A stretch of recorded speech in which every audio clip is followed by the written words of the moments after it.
Au sommaire de ce journal, le programme des Nations Unies pour le développement présent au Burkina Faso réaffirme son soutien au gouvernement. Son représentant était chez le Premier ministre où ils ont abordé des questions relatives à l'offensive agro-silvopastorale, l'énergie sans oublier la stabilité dans le pays. Le PNUD révèle un bon partenariat avec le Burkina Faso. Il attend que le gouvernement lui présente les projets les plus urgents pour mieux l'accompagner. Toutes les précisions dans un instant. À suivre également dans ce 13h, le Burkina Faso dispose depuis quelques semaines une nouvelle banque, la Banque des dépôts du Trésor, ouverte par le président Ibrahim Traoré. Si le gouvernement parle de contribution à la souveraineté économique dans le secteur bancaire, car elle vise à une extension à grande échelle pour l'ensemble des Burkinabés, au niveau des banques commerciales, des inquiétudes se disent. Elles y voient une concurrence déloyale. Comment mieux comprendre cette préoccupation? Grand format dans une poignée de minutes. C'était les titres. Bonsoir à tous et bienvenue au journal.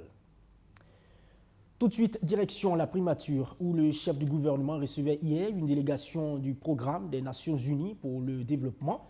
Le représentant de l'organisme onusien est allé réaffirmer l'engagement du PNUD au Burkina Faso, aujourd'hui confronté à une crise multidimensionnelle. Les domaines auxquels le programme compte apporter son accompagnement sont entre autres la stabilité, l'énergie, l'environnement ou encore l'offensive agro-silvopastorale. On écoute Alfredo Tchétchéra à sa sortie d'audience. Comme vous le savez, nous, le PNUD, on apporte un appui important pour la mise en œuvre du plan d'action pour la stabilisation et le développement, PSD, mais aussi des grands programmes d'initiatives présidentielles qui incluent l'offensive pour la production agro-pastorale, agro-silvopastorale et halieutique, et la dématérialisation, la digitalisation, l'énergie, l'environnement, le changement climatique, la stabilisation, parce qu'on a un projet important sur la stabilisation dans la région de l'Iptako-Gourma. Donc c'est autour des interventions du PNUD dans le domaine de la gouvernance et paix durable, l'environnement et changement climatique, l'énergie et résilience, et aussi la stabilisation, sont autour de ces sujets qu'on a échangés, et recevoir le retour de son Excellence le Premier ministre par rapport aux priorités du pays, quels sont les projets importants, et aussi remarquer qu'il y a un bon partenariat entre le PNUD et le gouvernement du Burkina Faso. Le PNUD apporte son appui pour le développement durable du pays et pour la stabilisation et des défis globaux qui sont dans le domaine de changement climatique et énergie. Donc c'est autour de ces sujets qu'on a échangé et je suis très content d'avoir cette opportunité d'échanger et avoir le retour de son Excellence sur comment le PNUD peut faire mieux. On est très fiers d'avoir été reçus par son Excellence le Premier ministre. On est content. Je pense que le PNUD et le gouvernement sont en phase. Le PNUD et les gouvernements sont en phase sur les questions de développement. Mais que dit les banques commerciales dans le pays depuis l'ouverture officielle de la Banque des dépôts du Trésor? En tout cas, le gouvernement justifie l'avènement de la BDT pour contribuer à la souveraineté financière du pays dans le secteur bancaire. Il va plus loin en indiquant même vouloir répondre à ses attributions car le Trésor public est beaucoup plus proche des Burkinabés partout sur le territoire national, en rappelant aussi qu'environ 7000 comptes ont été ouverts par des sociétés d'État dans les banques commerciales sans l'autorisation du ministère des Finances.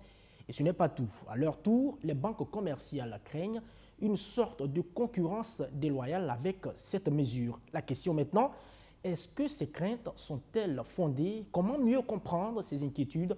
Élément de réponse dans ce grand format signé Hervé Yerbanga et Archimède Boy. Près de 7000 comptes ont été ouverts par des sociétés d'État et des structures de l'administration publique dans les banques commerciales au Burkina Faso, selon une évaluation du Trésor public en 2022. L'évaluation révèle qu'un nombre important ont été ouverts sans l'autorisation du ministre en charge de l'économie, violant ainsi les textes en vigueur. Des textes qui voudraient que les sociétés d'État logent leurs comptes au Trésor public. Mais ce n'est pas toujours le cas pour diverses raisons, selon le directeur général du Trésor public. Tous ceux qui partaient ouvrir les comptes demandaient d'ouvrir les comptes au niveau des banques. L'argument qui était utilisé le plus couramment, c'est qu'on reprochait au Trésor de ne pas travailler aussi à développer ces outils pour permettre à nos usagers, à nos clients, et ceux qui avaient les comptes au Trésor, de bénéficier des mêmes outils qu'on trouve dans les banques commerciales pour leur permettre de mener leurs transactions comme ils le souhaitent. C'est à partir de là que nous avons estimé qu'il était temps pour le Trésor de se réinventer, pour mieux assumer sa fonction bancaire. Et cette fonction bancaire, c'est la Banque des dépôts du Trésor, BDT, qui l'assume désormais. Cette attribution n'est pas nouvelle au sein de l'institution, indique le premier responsable du Trésor public. Selon lui, elle était exercée depuis les réformes de 1997 par l'Agence comptable centrale du Trésor. Mais pour certains acteurs du secteur bancaire, l'arrivée de la BDT inquiète et suscite des interrogations. On en entend parler et le Trésor veut faire la concurrence à ceci ou cela. Bon, non, nous ne nous installons pas dans une sorte dans la concurrence. Nous avons toujours dit que nous nous installons dans une dynamique de complémentarité. Il n'y a pas une banque au niveau national qui peut avoir la prétention d'être aussi étendue que le Trésor public. Donc, nous avons cette facilité d'accès et de maillage du territoire national et ça nous permet de supplier.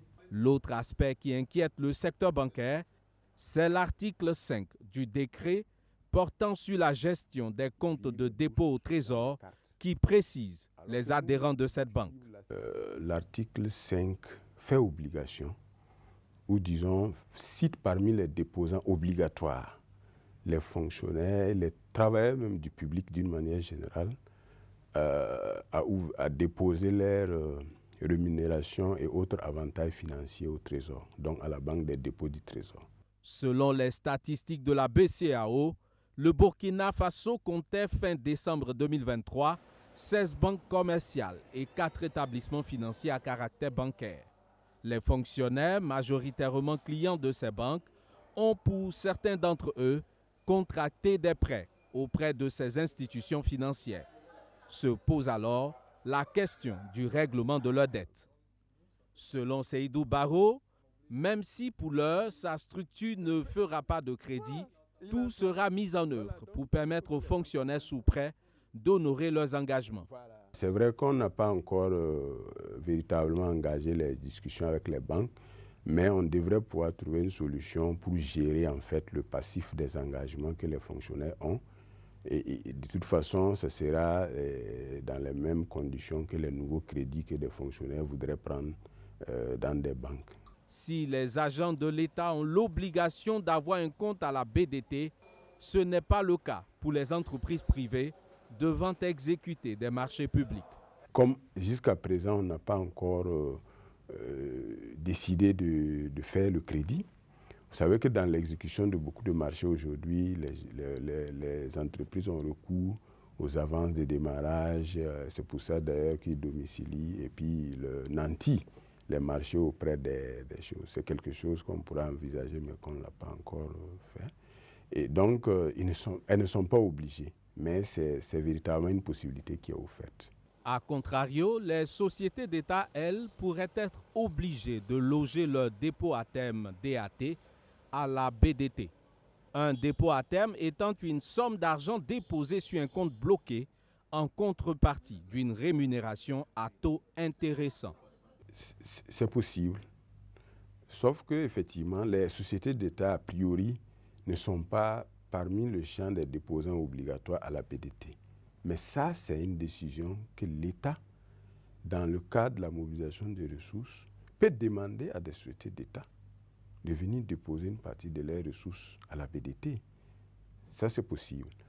Et puis, bon, vous savez que dans le cadre, comme je disais, l'État a d'autres mécanismes. Vous avez la Caisse de dépôt et d'investissement qui s'intéresse aux dépôts à long terme des structures publiques et autres pour pouvoir faire des investissements structurants.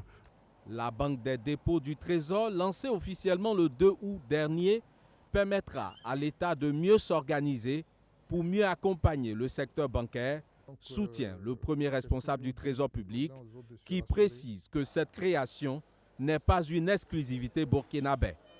Plusieurs pays la possèdent déjà, mais sous des appellations diverses.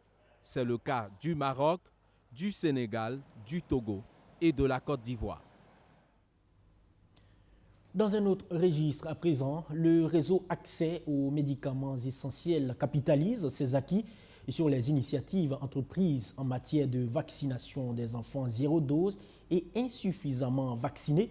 Après pratiquement une année de mise en œuvre, des milliers d'enfants issus de plusieurs régions ont reçu leur première dose de vaccin à titre préventif. Le RAM entend tout simplement jouer sa partition en renforçant la couverture vaccinale au Burkina Faso. Voyons la restitution de ces acquis avec Maxime Boudot.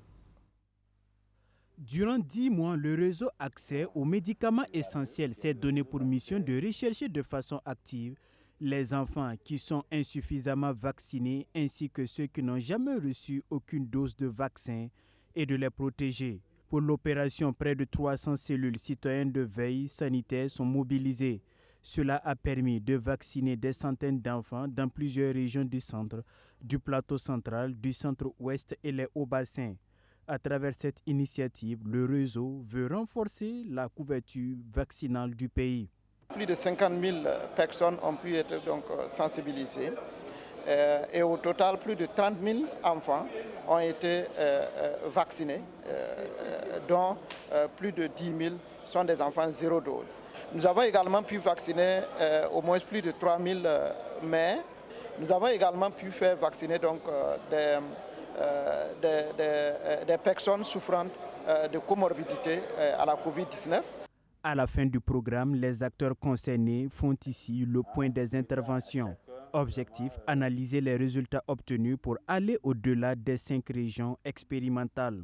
Les recommandations permettront au ministère en charge de la Santé de renforcer le système de protection des enfants et des femmes.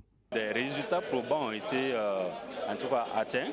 C'est le lieu justement de capitaliser, de mettre ensemble un peu les leçons que nous avons pu apprendre de cette intervention et voir dans quelle mesure cela peut être pérennisé, voire étendu sur tous les territoires afin justement de régler définitivement la question des enfants qui échappent justement à la vaccination quand on sait bien qu'il y a un bon nombre de maladies qui sont déjà évitables par les vaccinations. Ils sont nombreux, les enfants au Burkina Faso qui n'ont toujours pas reçu une dose de vaccination, toute chose qui les rend vulnérables à des maladies potentiellement mortelles. Et le RAME travaille à augmenter le taux de vaccination de plus de 10% d'ici à fin 2024. Depuis plus de 20 ans, le RAM s'est donné pour mission d'influencer les pouvoirs publics sur l'accès aux services de santé à travers son dispositif de veille citoyenne OCAS. Conscient du rôle capital de la vaccination de la santé dans la santé maternelle et infantile, le RAM apporte depuis quelques années sa contribution pour une couverture vaccinale optimale dans notre pays. L'initiative bénéficie du soutien de l'UNICEF et de l'USAID. Elle est financée à plus de 477 millions de francs CFA. Dans le Sanguier, les populations de Réau étaient au rendez-vous pour une cause noble. C'est une opération de don de sang pour sauver des vies. L'opération est initiée par l'association d'aide au développement local. Pour donner l'exemple, c'est le ministre en charge de la justice qui était le premier à se faire transfuser sur le lit du CNTS. Amadou Diko. Le ministre en charge de la justice Edasso Rodrigue Bayala sur un lit d'hôpital du CMA de Réau, dans le Sanguier. Il donne ici une partie de son sang pour sauver des vies. Par cet acte, Le garde des Sceaux veut inciter l'ensemble des Burkinabés à donner leur sang. L'idée est de contribuer à réduire le manque de sang dans les centres de santé. J'appelle l'ensemble des Burkinabés à y sacrifier parce que le chef de l'État nous a appelés déjà. Et ce matin, en venant à Réau, c'est pour appeler l'ensemble des populations de la région du centre-ouest, particulièrement de la province du Sangué, l'ensemble de mes frères et sœurs à venir faire ce geste pour sauver des vies. L'appel du ministre en charge de la Justice est visiblement entendu par la population de Réau. Les donneurs de tout âge se mobilisent ici pour permettre au CNTS de collecter le maximum de poches de sang. Je suis venu donner mon sang, puisque le sang peut sauver une vie. C'est pour cela, en ce moment aussi, c'est une période de palu. À travers les enfants, les femmes enceintes, on peut aider, on peut sauver une vie. Environ 200 poches de sang sont attendues à l'issue de cette opération dénommée don de sang au profit des forces combattantes. L'initiative est de IDL, l'association d'aide au développement local. C'est important qu'à cette date précise donc de pic, de palu et de besoin de sang pour nos forces de défense et de sécurité, nous avons donc pensé qu'il était très important que notre part de colibri soit apportée une fois de plus. L'association IDL existe depuis 2017 et couvre l'ensemble du territoire national. Sa principale mission, la promotion du développement local. Du Sangué, rendons-nous dans le BAM, précisément dans le royaume de Rissiam. Rissiam qui a désormais un nouveau chef en la personne de Kienpog Naba Sanam. Sa Majesté Naba Kouanga Dima de Rissiam a procédé à son intronisation ce week-end. Une solennité culturelle teintée d'histoire et de promotion des valeurs socio-culturelles. L'homme qui dit travailler à la cohésion des peuples, il a laissé ce message au micro de Maxime Liboudou. Accueilli en grande pompe, le fils de Zankom dans la commune de Dapelgo est de retour parmi les siens. Prince, ses qualités de rassembleur, d'humilité et de don de soi lui ont valu d'être intronisé comme chef de Kienpolgo, une localité située dans la province du BAM par le Naba Kouanga de Rissiam. Lors de ce cérémonial qui garde toute sa sacralité, le nouveau chef est d'abord revêtu d'une tunique traditionnelle tissée en pagne faso d'Anfani et coiffé d'un bonnet, symbole de royauté. Il reçoit ensuite une lance pour défendre son territoire. C'est un prince. Et tout prince aspire à la chefferie. Maintenant, pas tout prince qu'on intronise. Tout dépendra des critères auxquels il répond. Alors, ce dernier se trouve être de notre lignée, de notre famille. Il est calme. Il est honnête et il est influent sur le plan de la coutume. Alors donc pourquoi ne pas rapprocher ce dernier-là des affaires coutumières? Le couronné va enfin recevoir du sable sur le front, puis en poussant des cris, il fera 3 allers-retours entre la position du Dima de Rissiam et ce garant de la tradition ancestrale. Ministre du palais, l'homme relève désormais du royaume de Rissiam. Ce géant dans le domaine du transport logistique, l'extraction des déchets miniers ou l'achat et la vente de ferraille, dit être conscient de la tâche qui lui est assignée.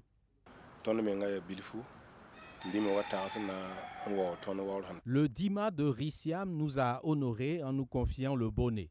Dans l'humilité, je vais travailler à la promotion des valeurs ancestrales et rassembler notre communauté autour d'un idéal commun, celui de défendre la patrie. Après les rites, le nouveau chef va saluer le Bousmanaba de Sapsé avant de revenir à Rissiam. Il place son mandat sous le signe du pardon et de la cohésion sociale.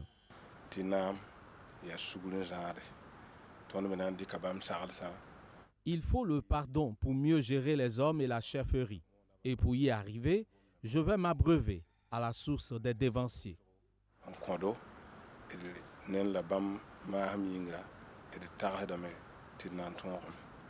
Sur place, il reçoit des honneurs dignes d'un roi. Famille, amis et connaissances, tous étaient là pour témoigner leur soutien au premier responsable de la société Mwenpanga Commerce Général SARL. Et puis, dans le cadre de sa campagne électorale au compte de la Fédération burkinabé de football, le colonel-major Oumarou Sawadogo et les membres de son bureau étaient à Koudougou hier lundi pour une rencontre avec les acteurs du football. Le candidat a exposé aux acteurs de la région du Centre-Ouest sa vision du football. À Koudougou, il est revenu sur l'épineuse question des infrastructures sportives en manque dans le pays. Comment compte-t-il apporter des solutions structurelles dans ce secteur? L'essentiel à retenir avec Madi Zongo et Romeo Keita. Sa dernière sortie avant le scrutin du 31 août, le colonel-major Oumarou Sawadogo est à Koudougou. Miné par des crises internes, le bureau de la Ligue régionale du Centre-Ouest n'a été renouvelé que la veille. Une particularité que le candidat n'a pas manqué de souligner. Vous avez vu que Koudougou a tenu ses élections presque vers la fin, tout simplement parce qu'il y a eu des problèmes. Koudougou a une particularité. C'est difficile et quand tout le monde croit que c'est perdu, c'est en ce moment que Koudougou rebondit et fait bloc. C'est ce que nous avons vu dans le cadre de cette élection au niveau de la Ligue. Ils sont partis au consensus comme on le souhaitait et comme on le voulait. Après l'exposé du programme Free Foot et le concept clarté par la délégation, les débats ont vite achoppé sur les petites catégories avec des passes d'armes entre certains intervenants. Toutes les catégories, chaque année, nous donnons des licences et nous ne participons à aucune compétition. Et quand on parle de l'équipe nationale, je pense que tous les enfants du Burkina rêvent de jouer à l'équipe nationale. Il se trouve que ce Ouara et Bobo, ils sont toujours vus et toujours sélectionnés. L'autre meilleur buteur au Ghana, qui est le meilleur joueur, il vient de signaler. Les libéraux viennent de Kaya. Les liens de Fada. C'est pour dire qu'aucun entraîneur, aucun président n'a pu insuffler quoi que ce soit un pouvoir pour la détection de ce joueur. S'il était présent, il serait rappelé. Si vos joueurs sont bien, si vos joueurs sont performants, ils seront sélectionnés. Il a été rappelé au colonel Sawadogo que Koudougou est la seule ville au Burkina où on joue encore le championnat d'élite sur la terre battue. Depuis des années, ça a été ressorti plusieurs fois au niveau de la salle. Les infrastructures manquent vraiment au niveau de notre région. Et nous avons en tout cas demandé aux candidats s'il est réélu de voir vraiment comment il peut faire pour que Koudougou vraiment ait des infrastructures dignes de son nom. Après plus de 2 heures d'échange, le candidat à la présidence de la FBF affirme avoir obtenu ce qu'il est venu chercher dans le Centre-Ouest. Au terme des échanges, je dirais que mon message est passé. Parce que vu l'engouement et vu les questions que les uns et les autres ont posées et les réponses qui ont été apportées par la délégation qui m'accompagne, je crois qu'on peut dire que Koudougou, je ne dirais pas que Koudougou est prêt à nous accompagner. La Ligue régionale du Centre-Ouest est la 3e plus grande après les ligues du Centre et des Hauts-Bassins. Elle compte un club en Ligue 1, 2 en Ligue 2 et plusieurs clubs en Ligue 3. Il est midi passé et c'est la pause. Et si je vous invitais au Cold Stone Creamery, c'est justement pour une pause d'essai. C'est un glacier américain qui est installé un peu partout dans le monde. À Ouagadougou, c'est au quartier Ouaga 2000 que cette franchise de glace alimentaire ouvre ses portes. Vous allez le voir, il y a tous les parfums concoctés avec douceur, aussi moelleux et suaves. Il ne laisse pas indifférents les visiteurs du jour à l'ouverture du glacier qu'ont assisté Stéphanie Gonkungu et Sandrine Zugoy. Cold Stone Creamery ouvre ses portes à Ouagadougou pour les amateurs de la bonne glace.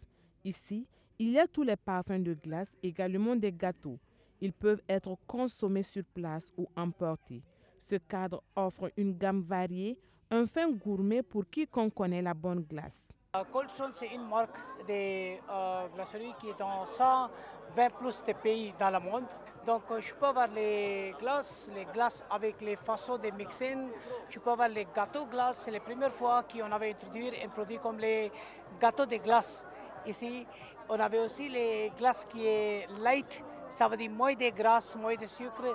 On avait les variations comme les sorbets qui aussi... C'est très bon pour les gens qui ne voulaient pas quelque chose de lourd avec quelque chose avec beaucoup de sucre. L'ouverture de Cold Stone Creamery, un glacier américain, marque une nouvelle étape dans le développement de l'offre gastronomique à Ouagadougou. L'ambassadrice des États-Unis d'Amérique salue l'initiative qui est un symbole de bonne collaboration entre les deux pays. Bon, pour moi, c'est vraiment un symbole. Les États-Unis ont été ici avec le Burkina, le peuple burkinabé, depuis son indépendance. Et aujourd'hui, nous avons l'ouverture de cette première restaurant franchise américain ici au Burkina. C'est vraiment un symbole de notre collaboration et de le soutien de la croissance économique burkinabé qui va aider aussi le peuple burkinabé que les États-Unis. C'est un partenariat durable. Cold Stone Creamery se distingue par son concept unique de mélange de glace. Les clients ont la possibilité de choisir parmi une vaste sélection de parfums. Les combinaisons sont multiples, permettant à chacun de créer une glace parfaitement adaptée à ses goûts. Voilà, madame, messieurs, vous faites toujours bien de nous suivre. C'est la fin de ce journal. Merci à vous tous de l'avoir suivi. On se retrouve demain à 13h ici même pour notre session d'information. Restez avec nous. Les programmes se poursuivent sur BF1. Je vous salue. Très bel après-midi.